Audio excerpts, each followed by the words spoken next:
छत्तीसगढ़ में 4 प्रकार की मिट्टी पाई जाती है, भाटा, मटासी, कन्हार, डोरसा।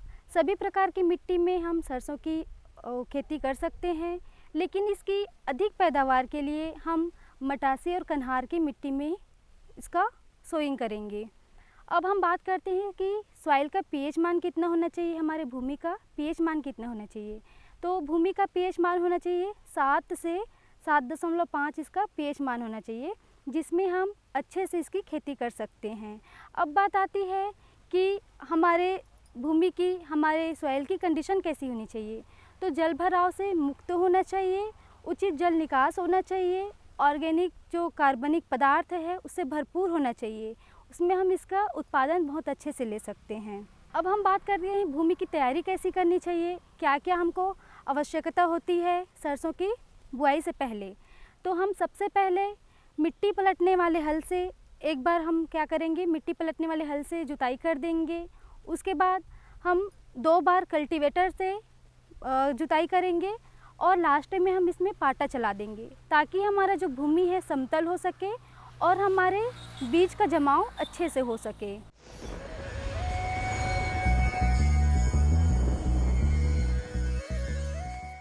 आज तो वसूली करके ही जाऊंगा। घनश्याम, अरे ओ घनश्याम। वो तो स्कूल गए हैं। स्कूल गया है। अरे बहाना तो ढंग का बनाती। हाँ लाला, मैं स्कूल ही गया था, फार्म स्कूल, जहाँ किसानों को सिखाई जाती है खेतों में पैदावार बढ़ाने की हर बात, जैसे मिट्टी के हिसाब से सही खाद, बढ़िया बीज और जरूरत के मुताबिक कीटनाशक, ताकि कम लागत में अधिक मुनाफा। ये पकड़ लाला, तेरा हिसाब साफ।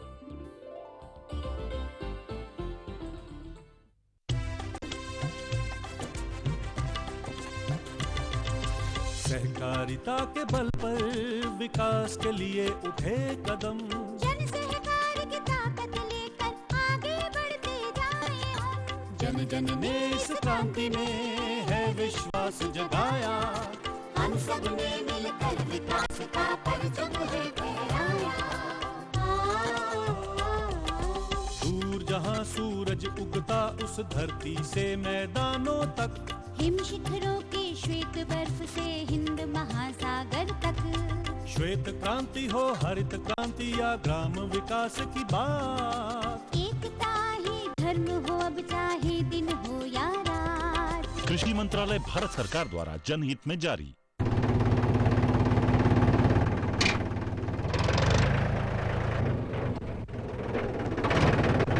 अरे हरकू वाह, बीज, कीटनाशक और आज खाद भी।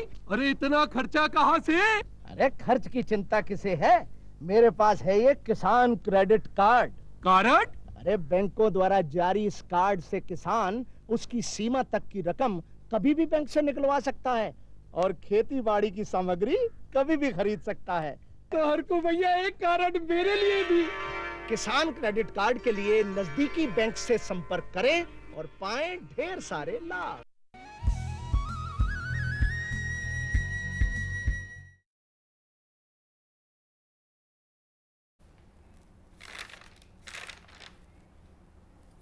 कृषि दर्शन के देखिए जम्मू संगवारी हो, राम राम, जय जोहार। संगवारी हो, हमारे सजीव फोन इन में आप मन के स्वागत है। ये बात ला आप सभी जन जानते हो संगवारी हो कि भारत के अर्थव्यवस्था में कृषि के संगे संग पशुपालन के घलोक बड़ा महत्वपूर्ण स्थान हवे। और तो संगवारी हो, भारत के जनसंख्या के हम बात करन तो कम से कम 2 करोड़ मनखे मन ह पशुपालन के क्षेत्र में काम करत हवे। फिर ये हमारे जन किसान भाई है, हमारे पशुपालक किसान भाई है, ये मन ला तब ज़्यादा आर्थिक स्थिति के सामना करना पड़ता है संगवारी, जब ओकर मन के पशु में कई प्रकार के संक्रमण विराजमान हो जाते। तो संगवारी होकर से कैसे निपटा जाए और टीकाकरण के का महत्व है, ये सब ला हमारे किसान भाई मला जानना बहुत ही जरूरी है। और यही है संगवारी हो हमारे आज के विषय, जब हम चर्चा करबो और बात करबो कि जन संक्रमण रोग है ओकर से बचाव कैसे किया जाए, वो काबर होते और एक संगे संग टीकाकरण के का महत्व है। ये विषय में आप मन हमारे जन डॉक्टर साहब है से सीधा टोल फ्री नंबर के माध्यम से बात कर सकते हो संगवारी हो। हमारा टोल फ्री नंबर तो आप मन पता है, हमारा टोल फ्री नंबर है 1800-233-9418।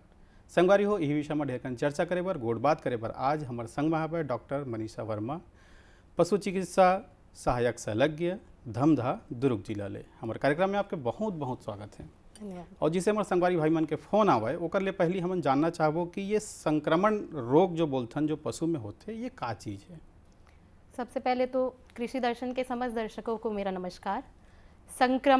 संक्रामक रोग जो होते हैं वो संक्रमण के द्वारा एक पशु से संक्रमित पशु से स्वस्थ पशु में फैलते हैं। कुछ ऐसे भी संक्रामक रोग होते हैं जो पशुओं से मनुष्यों में भी फैलते हैं, जिन्हें जूनोटिक रोग कहा जाता है जी। इसलिए संक्रामक रोगों की जानकारी, थोड़ी बहुत जानकारी होना पशुपालक भाइयों के लिए बहुत ज़रूरी है। तो थोड़े बहुत लक्षण अगर उनको पता है तो संक्रामक रोगों से बचाव के लिए वो अपने नज़दीकी पशु चिकित्सालय, पशु औषधालय में जा सकते हैं। अधिकतर ये देखा गया है कि संक्रामक रोग इतनी कम अवधि में होते हैं और पशुओं की मृत्यु हो जाती है। संक्रामक रोग हुए, लक्षण दिखे, 6 से 24 घंटे के अंदर पशुओं की मृत्यु हो जाती है। तो इसलिए हमारे पशुपालक भाई उस समय समझ नहीं पाते कि हमें करना क्या है। तो इस स्थिति में अगर उन्हें थोड़ी बहुत जानकारी रहेगी कि क्या क्या लक्षण होते हैं तो वो कुछ बचाव के लिए कार्य कर सकते हैं। जी बिल्कुल। अधिकतर संक्रामक रोगों का कोई उपचार नहीं है और अगर किसी का उपचार किया भी जा सकता है तो उपचार के उपरांत उनका दूध उत्पादन क्षमता उनकी गिर जाती है या तो वो दूध देना ही बंद कर देते हैं। उसके बाद उनका वज़न भी घटने लगता है और भी कई समस्याएं आती हैं। तो इसलिए इसका एकमात्र उपाय जो है वो है टीकाकरण। टीकाकरण ही बचाव का एकमात्र उपाय है और टीकाकरण को बिल्कुल डॉक्टर साहब बहुत सुघर बात आप बताए हो। अब ये जानना चाहो कि कौन कौन से प्रकार के संक्रामक रोग होते और लक्षण का है, बिल्कुल फरिया के हमारे संगवारी मतलब बताते हो। अच्छा, संक्रामक रोग मुख्यतः जीवाणु, विषाणु, फंगस या कवक जनित या परजीवी जनित होते हैं जी। तो ज़्यादा विस्तार से मैं अभी नहीं बता के लक्षणों के बारे में बताना चाहूँगी कि अगर आपके पशुओं में बुखार है, छटपटा रहा है आपका पशु और खाना पीना उसने छोड़ दिया है, नाक से स्राव हो रहा है या डायरिया के सिम्टम हैं जैसे पतली दस्त हो रही है या कोई भी अन्य लक्षण जो कि पशुपालकों को लगता है कि नॉर्मल नहीं है तो तुरंत ही अपने नज़दीकी पशु चिकित्सालय या पशु औषधालय में संपर्क करना चाहिए जी। मैं फिर से यही बात कहूँगी कि उससे पहले टीकाकरण को महत्व देना चाहिए। बिल्कुल बिल्कुल। क्योंकि पशु चिकित्सालय या पशु औषधालय में अगर उसका उपचार हो भी गया समय पर तो समस्या कम नहीं हो सकती। हाँ, तो मतलब अगर कोई प्रकार का संक्रमण अगर पकड़ ले है कोई तो भी लक्षण दिख रहा है जो फैल रहा है पशुओं में, जैसे झुंड में है पशु, एक पशु से दूसरे पशु में बहुत सारे पशुओं में बीमारी दिख रही है तो तुरंत संपर्क करना चाहिए जी जी जी। और टीकाकरण को प्रमुख महत्व देना चाहिए जी। बिल्कुल, जैसे आप टीकाकरण के बात करत हो जी, टीकाकरण के का लाभ होते, कौन से स्तर में टीकाकरण करना चाहिए और ओकर बाद टीकाकरण के पहली और टीकाकरण के बाद में जी हमला का डॉक्टर साहब एक फोन आवत हवे जी जी। Hello hello. हाँ जी किसान भाई, कौन गाँव ले बोला था? हाँ मैं भगत राम पटेल बोला था भैया, घुटको बिलासपुर छत्तीसगढ़ ले। जी जी जी भगत भैया। और आज के कार्यक्रम में आप ला डॉक्टर साहिबा जी ला मोर सबसे राम राम जय जोहार जाते। बिल्कुल राम राम है भैया, आप मन प्रश्न पूछो भैया अपन। हाँ तो हम आज जानना चाहते रहे हैं, हमारे पास 2 प्रश्न हैं जी। एक प्रश्न ये है कि यदि दुधारू पशु हवे तो ऐसा कौन कौन से संक्रामक बीमारी जिन्हें ज्यादा परेशान करते जेकर से दूध उत्पादन में दूध में फर्क पड़ सकते है तो बचाव करे खातिर का करे पड़ी।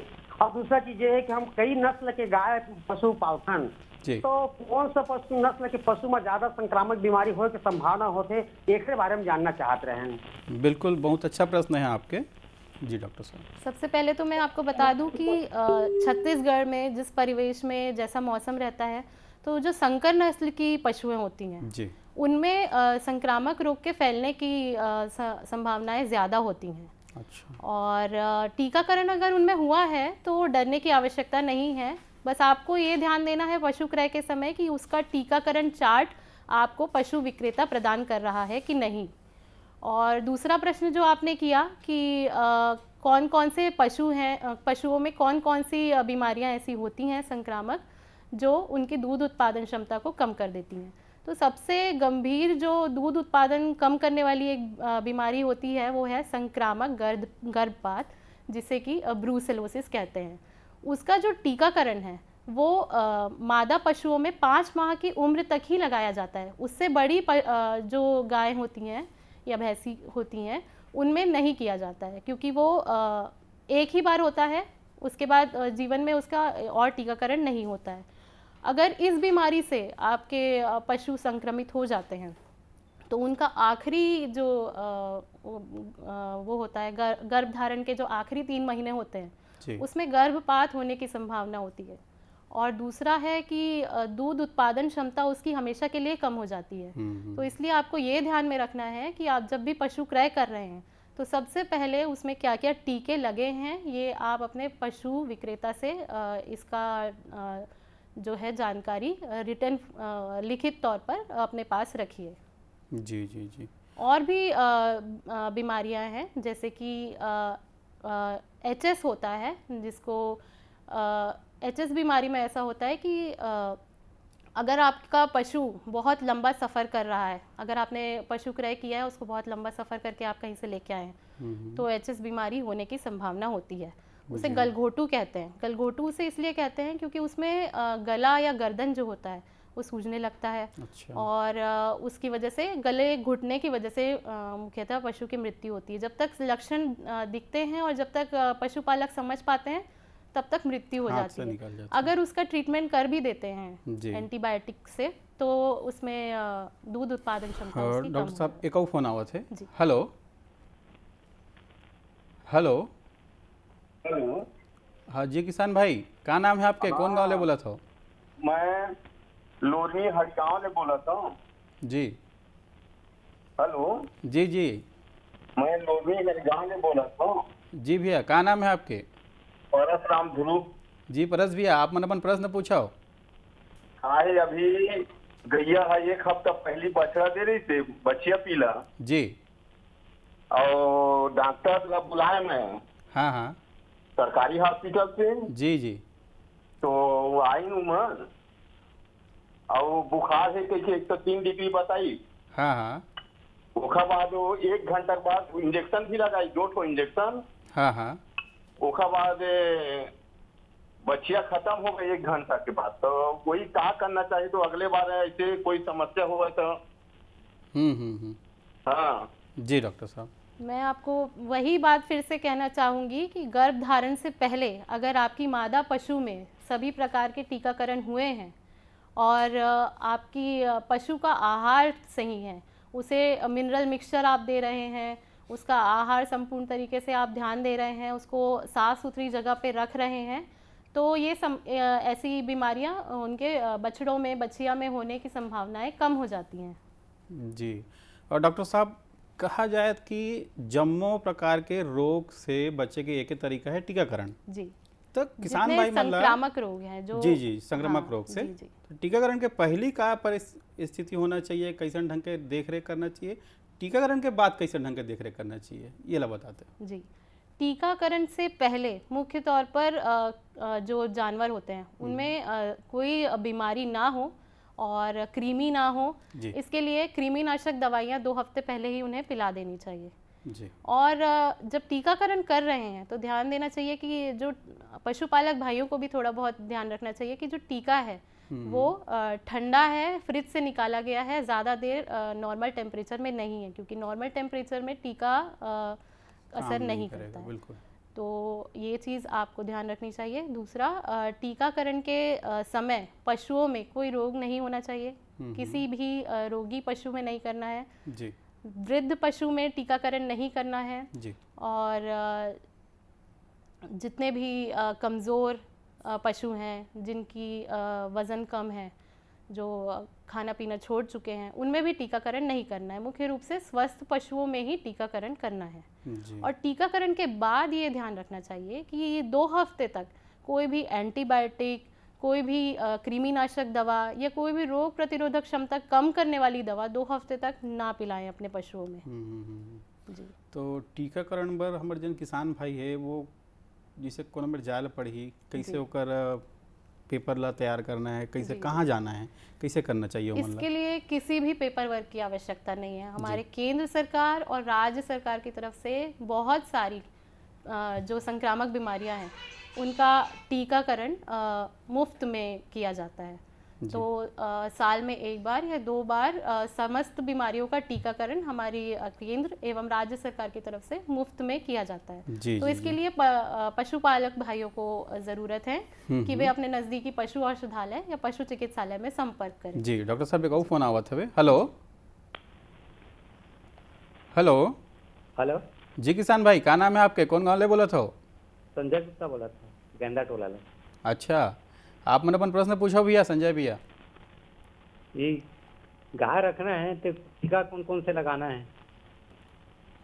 अच्छा, कौन कौन से टीका? अब मैं विस्तार में आपको बिल्कुल सभी बताइए पड़ी आप। हाँ, जी टीकाकरण कब करवाना है इसके बारे में बताती हूँ। एक बीमारी होती है खुरहा छपका, जिसके बारे में आप सुने ही होंगे जी। तो उसका जो होता है उसमें जानवर के खुर में और मुंह में छाले हो जाते हैं, उसको तेज बुखार हो जाता है, खाना पीना बंद कर देता है। तो उस समस्या से बचने के लिए 3 महीने से बड़ा जानवर, मुख्यतः सभी टीकाकरण 3 महीने से बड़े जानवरों में करना चाहिए, क्योंकि 3 महीने से पहले माँ से उसको रोग प्रतिरोधक क्षमता मिली होती है। तो 3 महीने से बड़ा जानवर है उसे आप साल में 2 बार खुरा छपका का टीकाकरण करवा सकते हैं। और एक होता है गलघोटू बीमारी, उसका आप साल में 1 बार मानसून से पहले, मानसून अभी स्टार्ट होने वाला है मतलब गर्मियों के बाद, तो गर्मियों में अभी अधिकतर टीकाकरण कार्यक्रम राज्य सरकार द्वारा चलाए जा रहे हैं, केंद्र सरकार द्वारा भी। तो गर्मियों में उसका टीकाकरण होता है गलघोटू का। एक होता है लंगड़ा बुखार, उसका भी टीकाकरण साल में 1 बार होता है। अधिकतर बीमारियां ऐसी हैं जिनका टीकाकरण साल में 1 बार होता है। और ब्रूसेला जो अभी मैंने बताया उसका ध्यान रखना है कि वो जीवन में 1 बार होता है, और वो भी जो कम उम्र की 5 महीने की मादा पशु है उसमें कराना है। बड़ी पशुओं में उसके टीकाकरण का कोई लाभ नहीं मिलता है। तो ये चीज़ें आपको ध्यान में रखनी चाहिए। जी। मतलब साल दर साल हम वो टीकाकरण के प्रोसेस ला आगे बढ़ा लगी। जी। कुछ एक टीका है जिनला 1 बार लगाना है। जी। कुछ ऐसे टीके होते हैं जो बकरियों में लगते हैं, भेड़ में रखते हैं, जैसे कि PPR, वो भी हमारे सरकार के द्वारा मुफ्त में प्रदान किया जाता है जी। और एंटेरोटॉक्सीमिया जिसे कहते हैं वो भेड़ में होता है, बकरियों में भी होता है, उसके लिए भी टीकाकरण मुफ्त में होता है सरकार के द्वारा। तो आप जो भी सरकार के द्वारा अभी जो भी टीकाकरण चल रहा है जी, बिल्कुल, वो आप जाके अपने नज़दीकी पशु औषधालय चिकित्सालय से पता कर सकते हैं जी, और लगवा सकते हैं जी। बिल्कुल डॉक्टर साहब का फोन आवत है। हेलो हेलो हाँ जी किसान भाई, क्या नाम है आपके? राम राम भैया। राम राम। गोविंद मानेश्वर बोलो तो भैया, कन्या बाड़ा घाट ले। जी गोविंद भैया, आप मन अपन प्रश्न पूछो भैया। जी मोर प्रश्न ये भैया कि जैसे अभी हमारे में गाय हवा दूध देवा की गाय है जी, बिल्कुल, तो वो मतलब टीका लगवा सकते का, और जिन देसी गाय भी हमारे में तो उनका नस्ल सुधार करे जा सकते का, देसी गाय की जानकारी लेना रही से। जी बिल्कुल देसी गाय से जो बछड़ा जन्मता है उसका नस्ल सुधार किया जा सकता है। उसे संकर नस्ल की गाय से या डिस्क्रिप्ट जो कहते हैं, जैसे कि गिर है, साहीवाल है, ऐसे जो सांड होते हैं उनके वीर्य से आर्टिफिशियल इंसेमिनेशन जो कहते हैं उसके द्वारा उनमें वीर्य डालकर उनका किया जा सकता है उनके नस्ल का सुधार। तो इसके लिए भी आप कृत्रिम गर्भाधान के द्वारा अपने बछड़ों का जन्म हो, इस पे ध्यान दीजिए। और डॉक्टर साहब जैसे कि गर्मी के समय है, ये समय अगर कोनो पशु है लड़का जनत है जी, वही समय में वो पशु ला संक्रमण हवे जी, तो वो छोटे से लड़का और पशु के बीच में कैसा ढंग के हमला देख रेख करना है ताकि ओकर संक्रमण एकर में मत आवे? जी सबसे पहले तो अगर पशु संक्रमित है, चाहे वो उसने बच्चा दिया हो चाहे वो बच्चा नहीं दिया हो, उसको सबसे पहले तो अपने जो झुंड है आपका, जो जहाँ पे आप जानवरों को बांधते हैं वहाँ से अलग कर दीजिए, क्योंकि संक्रमण है तो वो बच्चे में भी फैलेगा और बच्चों की और मादा पशुओं में, बाकी अन्य मादा पशुओं में भी फैलने का खतरा रहता है।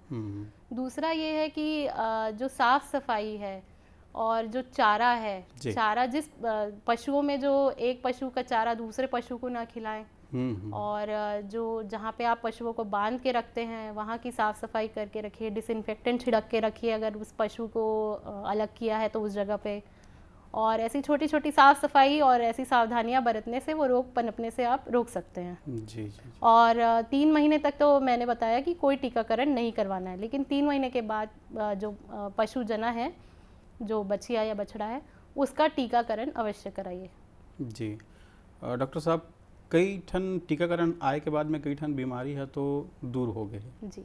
गिल्टी रोग के विषय में का?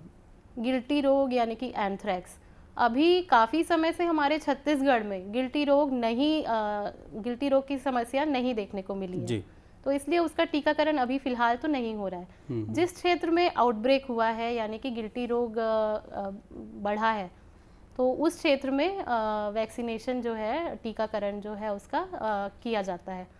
तो टीकाकरण जो है उसका उस क्षेत्र में ही करना चाहिए। अभी छत्तीसगढ़ में एंथ्रेक्स का जो टीकाकरण है गिल्टी रोग का, वो नहीं हो रहा है। लेकिन मैं आपको बता दूं, जो गिल्टी रोग है ये बहुत घातक बीमारी है। जी डॉक्टर साहब, एक बार और रोकूं आपला, एक ठन फोन आवत है। हेलो। हाँ, गोविंदा साहब बोला। जी गोविंदा भैया, कौन गाँव ले? बोरी। जी, आप मन प्रश्न पूछो भैया। हाँ, बकरी पालन करा तो भैया उसको टीका लगते? हाँ बिल्कुल लगते भैया। मैडम बताइए आपला। अभी जैसे कि अब कहाँ लगवाना है ला? जी डॉक्टर साहब, अभी मैंने आपको बताया कि भेड़ और बकरियों में भी टीकाकरण किया जाता है। और कहाँ लगवाना है ये आपके घर पे आके आपको टीकाकरण किया जाएगा। हाँ, जी। तो उसके लिए आपको संपर्क करिए आप अपने नज़दीकी पशु चिकित्सालय या पशु औषधालय में। जी डॉक्टर साहब, हम गिल्टी रोग में आए रहे हैं। हाँ, तो गिल्टी रोग के बारे में मैं बता रही थी कि ये बहुत ही गंभीर संक्रामक रोग है, क्योंकि ये पशुओं से पशुओं में तो फैलता है, पशुओं से मनुष्यों में भी फैलता है। अच्छा जी, तो इसलिए इसका टीकाकरण बहुत ही आवश्यक है। जी। तो जिसे अभी कुछ समय से हमारे छत्तीसगढ़ में देखे नहीं जाते। जी। तो टीकाकरण बंद हो गए। जी। लेकिन फिर भी मतलब टीकाकरण लगते का कर? बिल्कुल जहाँ पे आउटब्रेक है, जहाँ पे गिल्टी रोग की समस्या है, वहाँ पे टीकाकरण हो रहा है। होता है। और ऐसा है कि रोग जो है मृत पशुओं से भी फैलता है। जी। इसलिए मृत पशुओं को गड्ढा खोद कर नमक छिड़क कर, अच्छा। 5-6 फीट गड्ढे में नमक छिड़क कर अच्छे से दफनाएं या जलाना आवश्यक होता है। जी। डॉक्टर साहब, लंगड़िया रोग का है, कैसे ढंग के कर सकते हैं? लंगड़िया या ब्लैक क्वार्टर जिसे कहते हैं जी। उसमें जो पशु है उसको तेज़ बुखार होता है, और उसके जो पुट्ठे हैं पैर, उसमें गैस भर जाने की वजह से एक तो आवाज़ आती है, और ऊपर से उसको मांसपेशियों में इतना ज़्यादा पेन होता है, दर्द होता है, जिस वजह से वो खाना पीना बंद कर देता है। बुखार भी तेज़ होता है, तो उस वजह से उसको बहुत तकलीफ़ होती है। तो लंगड़िया रोग का जो टीकाकरण है वो भी अभी मानसून से पहले कराया जा रहा है, गर्मियों में जी। शासन के द्वारा टीकाकरण उसका करवाया जा रहा है। तो किसान भाई उसका टीकाकरण भी अवश्य कराएं। जी।